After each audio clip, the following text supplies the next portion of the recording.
జగన్ గుర్తుపెట్టుకో, అర్ధపాతాళానికి తొక్కకపోతే నా పేరు పవన్ కళ్యాణే కాదు, మా పార్టీ జనసేనే కాదు, మర్చిపోకో. Common man protection cell CMC ఈ పేరు మీలో ఎంతమందికి తెలుసు? దాని రూపురేఖలు ఏంటి? అసలు దాని యాటిట్యూడ్ ఏంటి అనే ప్రశ్నలకు సమాధానాలు వెతికే ముందు సామాన్యుడి పరిరక్షణ విభాగం లేదా ఆ సంస్థ దానిని ఏ పేరుతోనైనా పిలుచుకోండి, కానీ ఈ పేరు మాత్రం సామాన్యుడి భద్రత కోసం పురుడు పోసుకున్న ఓ సంస్థ అనే చెప్పాలి. మరి ఈ సంస్థకు రూపకర్త అటు టాలీవుడ్తో పాటు ఇటు రాజకీయ రంగంలోనూ ఓ సునామీని సృష్టిస్తున్న one and only power star Pawan Kalyan. ఈ సంస్థను స్థాపించడం తేలికగానే జరిగింది, కానీ అనంతరం దాని మెయింటెనెన్స్, దాంతో పాటు ప్రజల్లోకి ఈ సంస్థ గురించి అవగాహన కల్పించే విధంగా తీసుకోవాల్సిన చర్యలు అంతగా తెలుసుకోకపోవడంతో తెరమరుగున పడిపోయింది. ఆశయం కొండంతా, ఆలోచన మహాసముద్రమంతా, కానీ అమలు చేయడానికి ఓ ప్లాట్ఫామ్ కావాల్సి ఉందనే ఆలోచనతోనే ప్రజారాజ్యాన్ని కాంగ్రెస్తో కలిపేసిన అనంతరం తన చరిష్మాతోనే పెట్టిన రాజకీయ పార్టీ జనసేనపై ఓ ప్రత్యేక కథనం. ప్రశ్నించేవాడే లేకపోతే పరిపాలన పిచ్చి తుగ్లక్లా మారిపోతుంది, పిచ్చోడి చేతిలో రాయిలా మారిపోతుంది. అందుకే ప్రశ్నించడం కోసమే పుట్టాను, పార్టీ పెట్టాను అంటూ భారీ డైలాగ్ చెప్పిన పవన్ కళ్యాణ్ అమావాస్యకోసారి, పున్నమికి ఓసారి వచ్చి తలుక్కుమంటారు అనే అపవాదు అందరిలోనూ ఉండేది.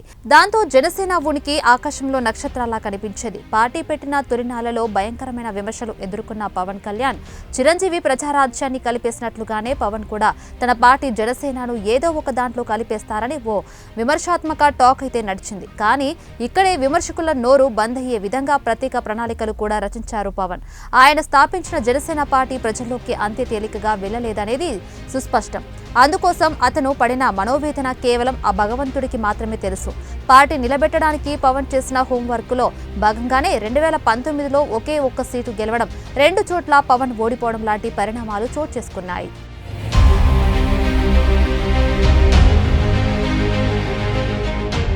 ఇక జనసేన పార్టీని ప్రారంభించిన దశలోనే ప్రజారాజ్యం పార్టీని కాంగ్రెస్ లో కలిపిన చిరంజీవి ఓవైపు కాంగ్రెస్ లో ఉంటే, మరోవైపు పవన్ కళ్యాణ్ మాత్రం అన్నకు సారీ చెబుతూనే కేంద్రంలో కాంగ్రెస్ ను, రాష్ట్రంలో అప్పటి టీఆర్ఎస్ బాస్ కేసీఆర్ ను, టీడీపీ బాస్ చంద్రబాబు పైన విమర్శనాస్త్రాలు ఎక్కుపెట్టారు. అన్న చిరంజీవి మాటను, బాటను పక్కన పెట్టేసి కుటుంబాన్ని వదిలి మీకోసం, మీ సేవ కోసం వచ్చానని ప్రజా సౌధంలో ఎలుగెత్తి పవన్ పలికిన మాటలు యువతకు మేలుకొలుపుగానే అనిపించాయి. మరో మాటగా చెప్పాలంటే అప్పటి నుంచి 2019లో పట్టాలెక్కించిన పార్టీ తన ఉనికిని మాత్రమే చాటుకుంది, కానీ అటు పార్లమెంటు వైపు కన్నెత్తి కూడా చూడలేదు. కానీ అసెంబ్లీ మెట్లు ఎక్కింది జనసేన. ఈ విషయంలో ఎంతో కొంత ఊరట కలిగిన మనసులోని బాధ మాత్రం 2 చోట్ల ఓడిపోయిన వ్యక్తిగా తనలో తాను కుంగిపోలేదు. నేల కొట్టిన బంతిలా అంత ఎత్తున లేచాడు. తీరాన్ని కొట్టిన కెరటంలా ఉవ్వెత్తున లేచి ఉప్పెనలా మారిన వైనం 2024 నాటికి పవర్ స్టార్ పవర్ ఏంటో తెలిసి వచ్చింది. అధికార వైసీపీకి తెలిసొచ్చింది.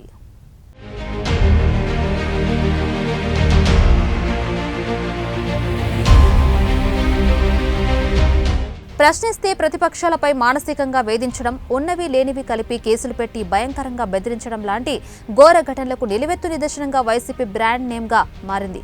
పోలీస్ వ్యవస్థనే గ్రిప్లోకి తీసుకున్న వైసీపీ రాజ్యాంగబద్ధంగా పోలీస్ వ్యవస్థకు చెందిన ఆశయాలకు తిలోదకాలిచ్చేలా వైసీపీ ప్రభుత్వం ప్రవర్తించిందనేది పలువురి అభిప్రాయం.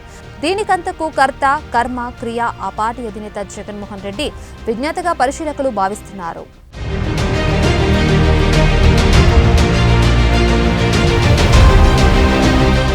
మరోవైపు అసెంబ్లీలోని హుందాతనానికి, పరువు, మర్యాదలకు తిలోదకాలిచ్చిన వైసీపీ తమకు 151 సీట్లను ఇచ్చి సింహాసనం మీద కూర్చోబెట్టారని బాగా బజాయించుకున్నారు. అదే సమయంలో టీడీపీకి 23 అసెంబ్లీ సీట్లు, మరో 3 పార్లమెంటు సీట్లు ఇచ్చి పాతాళానికి తొక్కేశారని అసెంబ్లీ సాక్షిగా ఐటం రాణులు, డైమండ్ మహారాణులు, గుట్కా మహారాజులు, వీధి డాన్సర్లు అవహేళన చేశారు. రాజకీయ నేతలకు ఓ హోదా, ఓ ప్రత్యేక స్థానాలు ఉంటాయనే మాటను పూర్తిగా మర్చిపోయి అసెంబ్లీలో చంద్రబాబును చెడుకుడు ఆడుకున్న వైనం అభిమానులతో పాటు ఓ దశలో 151 సీట్లు ఇవ్వడానికి కారణమైన ఆనాటి ఓటర్లను కూడా కలిచివేసిందని పలువురి అభిప్రాయం.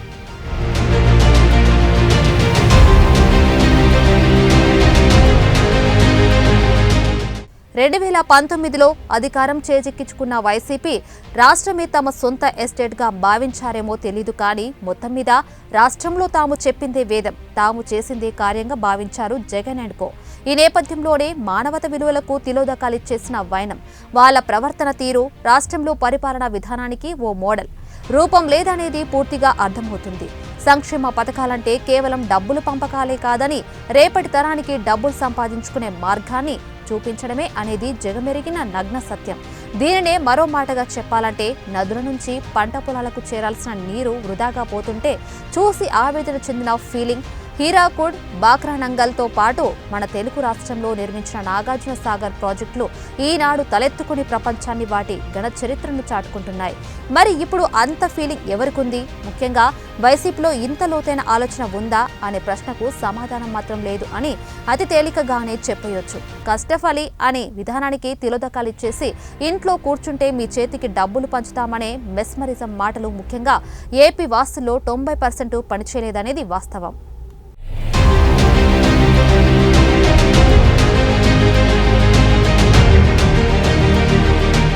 ఫలితంగానే 2024 సార్వత్రిక ఎన్నికలు చంద్రబాబును విమర్శించిన నోళ్లకు పాదరక్షలతోనే లాగ్ వేసిన వైనాన్ని దేవుడు రాసిన స్క్రిప్ట్గా అభివర్ణిస్తున్నారు రాజకీయ విశ్లేషకులు. కాకపోతే గతంలో టీడీపీ పొందిన సీట్లతో ప్రస్తుతం వైసీపీ పొందిన సీట్లను కంపేర్ చేసి చూస్తే 2019లో చంద్రబాబుకు వైసీపీ 23 అసెంబ్లీ సీట్లను గిఫ్ట్గా ఇస్తే 2024లో అదే జగన్ అండ్ కోకు 11 అసెంబ్లీ సీట్లను రిటర్న్ గిఫ్ట్గా ఇచ్చింది టీడీపీ. అంటే ఒక సీటును తన దగ్గరే వడ్డీలా ఉంచేసుకుందన్న మాట.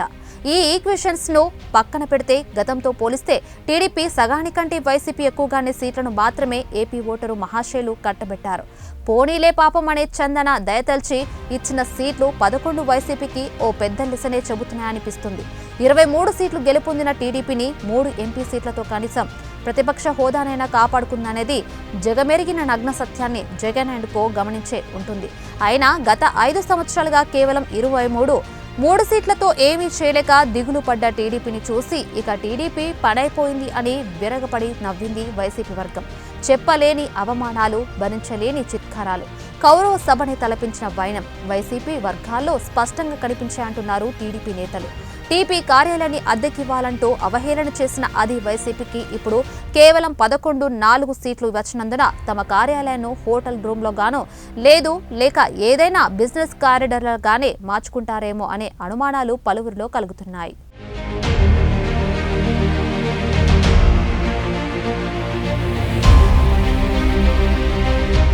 నూట 51 సీట్లను వైసీపీకి 2019లో ఇస్తే 2024లో టీడీపీకి 164 సీట్లను ఇచ్చి తాము చేసిన పొరపాటు సరిదిద్దుకున్నారని అభిప్రాయాలు రాజకీయ విశ్లేషకుల నుంచి వ్యక్తమవుతున్నాయి. అంటే 13 సీట్లను అధికంగా ఇచ్చి తాము చేసిన తప్పుకు వడ్డీ రూపంలో చెల్లించుకున్నామంటూ ఉన్నారు ఏపీ వాసులు. ఇక కేవలం 11 సీట్లనే కంటి తడువుగా ఇచ్చిన ఓటర్లు అధికారంలో ఉండగా అంధకార మదంతో పోలీస్ వ్యవస్థని అంధకారంలోని నెట్టేసిన వైనం వైసీపీ నేతలకు ఓ గుణపాఠం కావాలంటున్నారు ఏపీ తెలుగు యువత. టీడీపీ పనైపోయింది, వాళ్ళ కార్యాలయాలకు తాళం వేసుకోవాలని గానీ లేదా ఏదైనా షాపింగ్ మాల్కు ఉపయోగించాలని సూచనలు కూడా చేసింది. ఇక ప్రస్తుత రిజల్ట్స్ చూస్తే 151 నుంచి 164 వరకు సమర్పించుకున్న వైసీపీ ఈ రోజు తమ కార్యాలయాలకు కూడా తాళాలు వేయడమో లేక ఎవరికైనా అద్దెకు ఇచ్చుకోవడమో మంచిదనే కౌంటర్లు కూడా టీడీపీ క్యాడర్ ఇస్తున్నారు.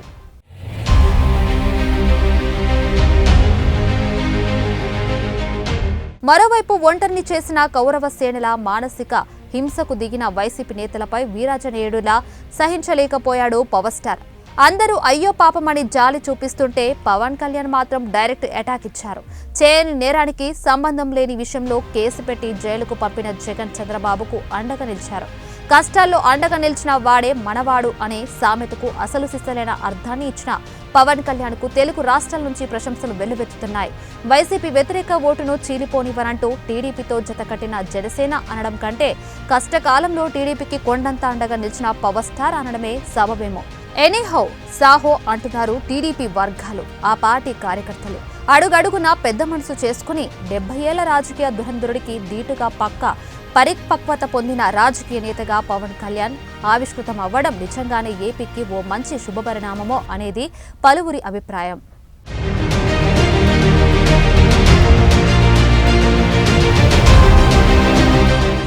ఆంధ్రప్రదేశ్ ఎన్నికల్లో జనసేన పార్టీ అధినేత పవన్ కళ్యాణ్ చెప్పింది చేశారు. ఎన్నికలకు ముందు చెప్పినట్లుగానే జనసేన పార్టీకి 100 స్ట్రైక్ రేట్ దక్కింది. పోటీ చేసిన 21 అసెంబ్లీ స్థానాల్లో 2 లోక్సభ స్థానాల్లో ఘన విజయం సాధించారు జనసేన. వైఎస్ఆర్సీపీ రాష్ట్ర వ్యాప్తంగా 175 స్థానాల్లో పోటీ చేసి కేవలం 11 స్థానాలకే పరిమితమైతే 21 సీట్లలో పోటీ చేసిన జనసేన అన్ని చోట్ల గెలిచింది. ఆసక్తికరంగా అధికార వైఎస్ఆర్సీపీ సాధించిన సీట్ల కంటే మరో 10 ఎక్కువ అసెంబ్లీ స్థానాలను గెలుచుకుంది. 100% స్ట్రైక్ రేటుతో సరికొత్త రికార్డు అందుకున్న పవన్ కళ్యాణ్ మరో అరుదైన ఘనతను అందుకున్నారు. ఏకంగా తెలుగుదేశం పార్టీ స్థాపించిన ఎన్టీఆర్ తర్వాత స్థానంలో నిలిచారు.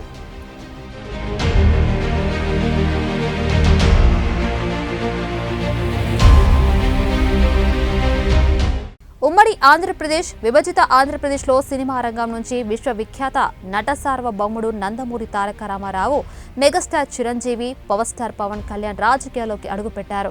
ఉమ్మడి ఆంధ్రప్రదేశ్లో ఎన్టీఆర్ 1982లో తెలుగుదేశం పార్టీని స్థాపించి 9 నెలల్లోని అధికారాన్ని చేజిక్కించుకున్నారు. ఆ ఎన్నికల్లో టీడీపీకి 21 అసెంబ్లీ స్థానాలు దక్కాయి. ఇక మెగాస్టార్ చిరంజీవి 2008లో ప్రజారాజ్యం పార్టీని స్థాపించారు. 2009 ఎన్నికల్లో 294 స్థానాల్లో పోటీ చేయగా 18 స్థానాలు దక్కాయి. పవర్ స్టార్ పవన్ కళ్యాణ్ 2014లో జనసేన పార్టీని స్థాపించారు. అయితే ఈ ఏడాది జరిగిన ఎన్నికల్లో పోటీ చేయకుండా టీడీపీ, జనసేన పార్టీల కూటమికి మద్దతు ప్రకటించారు. 2019 ఎన్నికల్లో 175 అసెంబ్లీ స్థానాల్లో పోటీ చేయగా కేవలం ఒకే ఒక స్థానం దక్కింది. గాజువాక, భీమవరంలో పోటీ చేసిన పవన్ ఓడిపోయారు. 2024 ఎన్నికల్లో జనసేన పార్టీ 21 అసెంబ్లీ స్థానాల్లో పోటీ చేసి 100% స్ట్రైక్ రేటుతో అన్ని చోట్ల విజయం సాధించారు.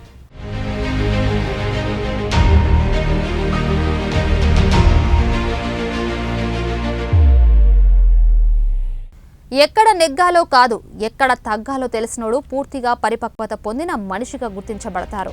ఇప్పుడు పవన్ కూడా అదే క్యాడర్లో చేరారు. ఆయన పార్టీ మీద, ఆయనకు కేటాయించిన గుర్తు మీద కూడా సెటర్లు వేసిన వైసీపీని అదురు చూసి కీలరిగి వాత పెట్టిన చందన చేశారు. ఏపీ ఎన్నికల కురుక్షేత్రంలో పవన్ కళ్యాణ్ నెత్తురుగానే చెమటగా మార్చారని అంటే అతియోశక్తి కాదేమో. ఎన్నికల్లో పోటీ చేయడం, ఆ తర్వాత గెలుపు, ఓటములు సర్వసహజమే అయినప్పటికీ లక్ష్యం అది కాదు. నెగ్గిన తర్వాత ప్రజాభిప్రాయాన్ని, వాళ్ళ ఆశలను, ఆశయాలను నెరవేర్చడమే నాయకుడి లక్షణం. ఇప్పుడే పవన్ వేసిన అడుగు కూడా అదే. రాజకీయంగా, పరిపాలనా పరంగా ఎంతో అనుభవం ఉన్న చంద్రబాబుతో జతకడితే అపారమైన అనుభవాన్ని సొంతం చేసుకోవచ్చనే దూరదృష్టితోనే 2024 ఎన్నికల్లో పొత్తును పెట్టుకున్నారనే అభిప్రాయాలు పలువురు నుంచి వ్యక్తమవుతున్నాయి.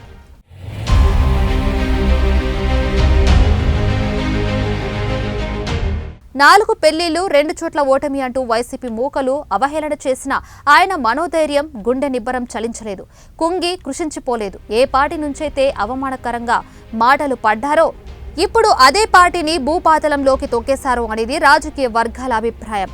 పవర్ స్టార్ పవన్ కళ్యాణ్ తిక్క వెనుక ఓ లెక్క ఉంది. ఆ లెక్కే ఇప్పుడు నవ్యాంధ్రలో టీడీపీ విజయానికి కారణమైంది అనే డైలాగ్ ఇప్పుడు తెలుగు రాష్ట్రాల్లో చక్కెర్లు కొడుతుంది. కర్త, కర్మ, క్రియ అన్ని పవన్ కళ్యాణ్. గతంలో రాజకీయాల్లో చంద్రబాబుకు ఉన్న క్రెడిట్ అంతా ఇప్పుడు పవన్ కళ్యాణ్ రూపంలో రాజకీయ కార్యకర్తల మనసుల్లో గూడు కట్టుకుపోయిందనే అభిప్రాయాలు పలువురు నుంచి వ్యక్తమవుతున్నాయి. మరో మాటగా చెప్పాలంటే వైసీపీ ఘోర ఓటమికి, లంకేశుడి చావుకు కారణాలకు మధ్య ఉన్నన్ని కారణాలు కళ్ళెదుటే కనిపిస్తాయి. అదే టీడీపీ విజయానికి కూడా కారణాలుగా కనిపిస్తున్నాయి. ముఖ్యంగా చంద్రబాబు విజన్, అనుభవం, పవన్ కళ్యాణ్ త్యాగం టీడీపీ కూటమి అమోఘమైన విజయానికి దోహదపడ్డాయనడంలో సందేహం లేదు.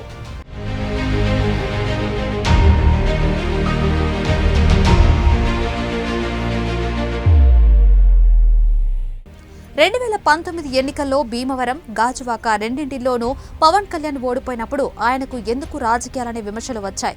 కానీ ఆయన వెనుకడుగు వేయలేదు. కార్లను మార్చినట్లు పెళ్లాలను మారుస్తాడంటూ అధికార పార్టీలోని చోటామోటా నేత నుంచి సీఎం వరకు విమర్శలు చేసినా నొచ్చుకోలేదు. సరికదా రివర్స్ కామెంట్స్ కు తెరలేపడంతో వైసీపీలో జగన్ అండ్ కోలకు నోలు మూతపడ్డాయి. దత్తపుత్రుడు, ప్యాకేజీ స్టార్ అంటూ సెటర్లు వేసిన జగన్ పైన నువ్వు అనే స్థాయికి వాయిస్ పెంచడంతో వాట్ నెక్స్ట్ అనే సందేహంలోకి వైసీపీ వర్గాలు వెళ్లిపోయంటే పవన్ తనను తాను ఏ రీతిగా మలుచుకున్నారో అంచనాకు కూడా అందని హోంవర్క్ గా అర్థమవుతుంది. చివరకు 175 స్థానాల్లో అభ్యర్థులను బరిలోకి దించే సత్తా కూడా లేదంటూ సొంత సామాజిక వర్గ నేతల నుంచి ఎత్తిపొడుపు మాటలను కూడా భరించిన ధీరశాలిగానే పవన్ ప్రశంసలు అందుకుంటున్నారు. ప్రారంభం శూరత్వం కాదు, కానీ దానిని తుది వరకు పూర్తి చేయడమే, చివరకు లక్ష్యాన్ని చేరుకోవడమే అంతిమ లక్ష్యంగా భావించిన పవన్ కళ్యాణ్ అదను చూసి కోలుకోలేని దెబ్బ కొట్టారంటే మీరు ఊ అంటారా లేక ఊ అంటారా? మీ అభిప్రాయాలను కామెంట్స్ రూపంలో తెలియచేయండి.